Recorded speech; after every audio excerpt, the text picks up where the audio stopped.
Mind's Eye Audio presents Small Complications, Chapter 6. Bobby's life wasn't bad at all these days. Business was booming, and that incident with his wife had finally blown over. It was as if it had never happened. Bobby had definitely learned his lesson. Everything that's good to you ain't good for you. Never again would he even entertain the thought of a threesome.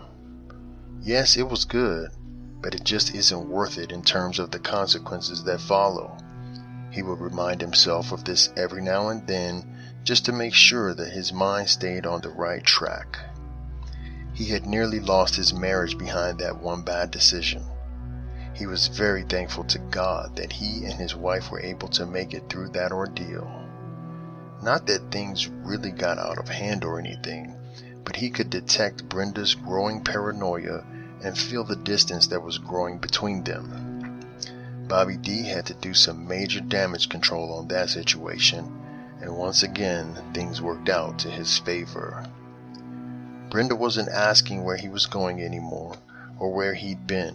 In fact, she seemed to be more trusting than ever before, and that struck him as a little odd. But he just brushed it off. The same way he brushed it off when he would periodically feel like asking her where she'd been. Brenda had been displaying some very different behaviors since their three-way adventure, like staying out late when she was usually such a homebody, or having private phone calls with conversations conducted in hushed tones. What do you expect, man? She's got to be a little insecure now. After all, she did watch her man get down with another woman, and not just her man, her husband. These were the types of internal dialogues that Bobby would have whenever he felt uncomfortable or wanted to question her about her actions. But he just continued to brush it all off, hoping that time would eventually heal this wound too. After a while though, Bobby began to notice that things were not improving. Their sex life was now on the decline. Brenda just wasn't as interested in sex as she used to be, and this did not sit well with him.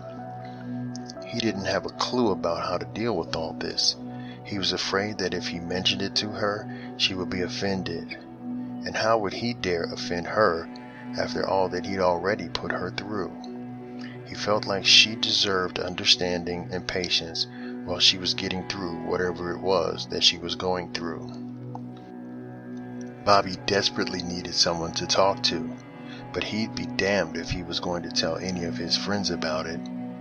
He loved his friends dearly, but he suspected that there was more than just a little bit of envy in their hearts. He really didn't mind that, but it hurt him deep down inside when he considered that some of his dear friends might even secretly wish ill will upon him. The great Bobby D was stuck, right in the middle of a rock and a hard place, and this did not feel good at all. But he was determined to hang in there. Another of his personal philosophies was, if you don't know what to do, don't do nothing. And this is what he kept telling himself. This was based on the belief that things could always be worse, so don't make them that way. Time changes everything.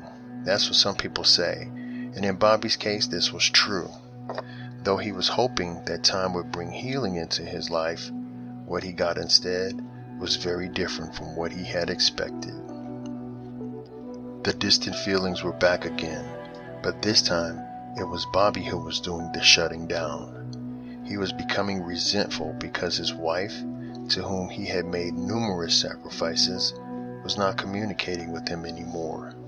Something was going on with her, and it was affecting their life and happiness together, and she seemed to be A-okay with it. Bobby was not getting his proper doses of vitamin X, and he was becoming extremely frustrated. And to top it all off, he still had that thirst festering inside him.